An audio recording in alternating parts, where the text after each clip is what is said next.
Hello दोस्तों, मैं उदय आप सभी का प्रोमिनेंट क्लासेस के इस यूट्यूब चैनल पर स्वागत करता हूं।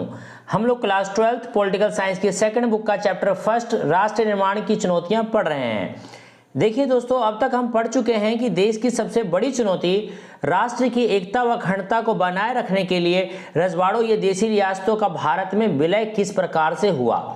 लेकिन सिर्फ इतना ही राष्ट्र की एकता व अखंडता को बनाए रखने के लिए काफ़ी नहीं था।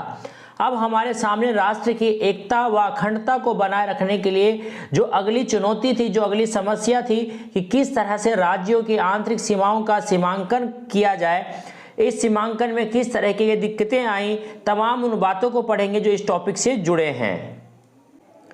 तो दोस्तों, टॉपिक शुरू करने से पहले अगर आपने अभी तक चैनल को सब्सक्राइब नहीं किया है तो चैनल को सब्सक्राइब कर लें, क्योंकि आपको इस चैनल पर पॉलिटिकल साइंस के हर टॉपिक को आसान भाषा में पढ़ाया जाएगा। तो चलिए अब टॉपिक को शुरू करते हैं। आज का हमारा टॉपिक है दोस्तों राज्यों का पुनर्गठन। क्या? राज्यों का पुनर्गठन। देखिए, औपनिवेशिक शासन के दौरान प्रांतों का गठन प्रशासनिक सुविधा के अनुसार किया जाता था। यानी कि दोस्तों, जब भी कोई नया क्षेत्र ब्रिटिश शासन के नियंत्रण में आ जाता था, यानी अंग्रेजों के कंट्रोल में आ जाता था, तो या तो उसे वो नया राज्य बना देते थे या फिर क्या करते थे उसे कि वो पुराने राज्यों में शामिल कर देते थे। लेकिन जब हमारी सरकार बनी, स्वतंत्र भारत में जब कांग्रेस की सरकार बनी, तो हमारी सरकार ने अंग्रेजों की बनाई हुई इस व्यवस्था को कहा कि ये हमारे देश के अनुकूल नहीं है और इस व्यवस्था को समाप्त किया जाए। इसके साथ ही दोस्तों, स्वतंत्र भारत में भाषाई और सांस्कृतिक बहुलता के आधार पर राज्यों के गठन की मांग हुई। तो ऐसे में अब सरकार के सामने चुनौती थी कि राज्यों की सीमाओं का सीमांकन इस तरीके से किया जाए कि भाषाई और सांस्कृतिक बहुलता भी बनी रहे और देश की एकता को भी खतरा न हो। अब मैं आपसे दोस्तों पूछूं कि देश में एक समान संस्कृति और भाषा के आधार पर राज्यों का पुनर्गठन की मांग आखिर क्यों हो रही है, ऐसी क्यों बातें देश में चल रही हैं? तो दोस्तों, इसकी जो वजह है दोस्तों वो है कांग्रेस के नागपुर अधिवेशन। इसको समझिए दोस्तों, इसमें क्या हुआ था, इस अधिवेशन में क्या हुआ था। यह अधिवेशन 1920 में हुआ था और इस बैठक में कहा गया था कि जब हमारा देश आज़ाद हो जाएगा तो उस समय भाषा के आधार पर प्रांतों का गठन किया जाएगा, यानी प्रांत बनाए जाएंगे।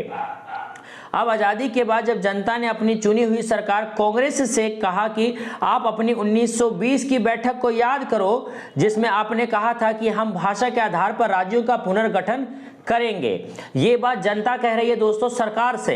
तो अब आप अपनी बात से पीछे क्यों हट रहे हैं? अब आप समझ गए होंगे कि भाषा के आधार पर राज्यों के पुनर्निर्माण की मांग क्यों उठ रही थी। दोस्तों, इसकी जो वजह थी वो 1920 का नागपुर में कांग्रेस अधिवेशन था। तो इसलिए जनता ने भाषा के आधार पर राज्यों के पुनर्गठन की मांग शुरू कर दी। इसमें दोस्तों सबसे पहले तेलुगु भाषी लोगों ने, किन्होंने? तेलुगु भाषी लोगों ने मांग की कि मद्रास प्रांत के तेलुगु भाषी क्षेत्रों को अलग करके एक नया राज्य आंध्र प्रदेश बना दिया जाए। इसमें दोस्तों जो समस्या हो रही थी वो सरकार को हो रही थी। सरकार का कहना था कि अगर हम भाषा के आधार पर राज्यों का निर्माण करेंगे तो धीरे धीरे इसकी मांग बढ़ जाएगी। क्या होगी दोस्तों? इसकी मांग बढ़ जाएगी और देश टूटने का भी खतरा पैदा हो सकता है और हमारा देश को एकता के सूत्र में जो बांधने का हमारा सपना है वो अधूरा रह जाएगा। लेकिन जनता, क्या दोस्तों, लेकिन जनता ने सरकार की बात नहीं मानी और सरकार के खिलाफ आंदोलन शुरू कर दिया। और इस आंदोलन में गांधीवादी आदर्शों पर चलने वाले कांग्रेस के एक वरिष्ठ नेता पोट्टी श्रीराम मुल्लू की 56 दिनों की भूख हड़ताल से क्या हो जाती है दोस्तों? मौत हो जाती है, उनकी मृत्यु हो जाती है। इस नाम पर ध्यान दीजिए दोस्तों, पोट्टी श्रीराम मुल्लू, जो कि कांग्रेस के वरिष्ठ नेता थे, जनता की बात नहीं मानने पर ये भूख हड़ताल पर बैठ गए और 56 दिनों के बाद उनकी मृत्यु हो जाती है।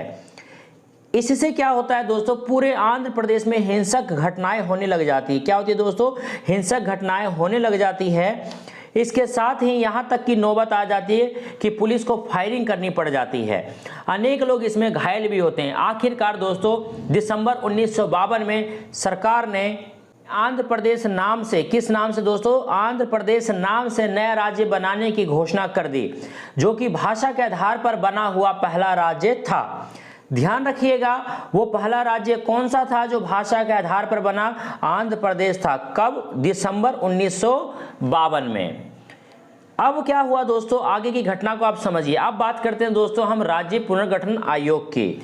जैसे ही आंध्र प्रदेश के गठन हुआ दोस्तों, वैसे ही क्या हुआ, दूसरे राज्यों में, दूसरे प्रांतों में भाषाई आधार पर राज्यों के गठन की मांग उठने लगी। और इस बात का सरकार को अंदाजा भी था कि अगर हम आंध्र प्रदेश को भाषा के आधार पर गठन करेंगे तो बाकी राज्यों में भी इसको देखा देखी वहां भी इसके लेके आंदोलन शुरू हो जाएगा।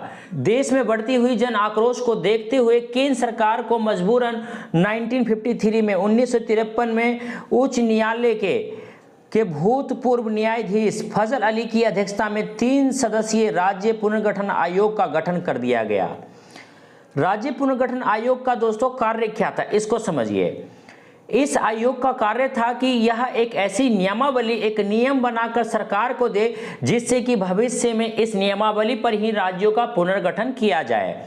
इस आयोग ने क्या किया, 1955 में 1955 में क्या किया, इन्होंने अपनी एक रिपोर्ट प्रस्तुत करी। क्या करी दोस्तों? रिपोर्ट प्रस्तुत की और कहा राज्यों का निर्माण वहां पर बोली जाने वाली भाषा के आधार पर होना चाहिए।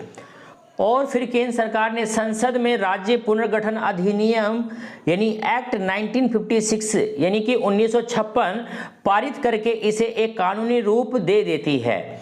इसके साथ ही दोस्तों हमारे देश में 14 राज्य और 6 केंद्र शासित प्रदेश बनाए गए। वर्तमान में दोस्तों 28 राज्य और 8 केंद्र शासित राज्य हैं। कुछ ऐसे केंद्र शासित क्षेत्र थे जो बाद में दोस्तों राज्य बने, जैसे मणिपुर, मिजोरम, गोवा, त्रिपुरा। ये वो क्षेत्र हैं जो कि केंद्र शासित क्षेत्र थे जो बाद में क्या हुए, राज्य बन गए।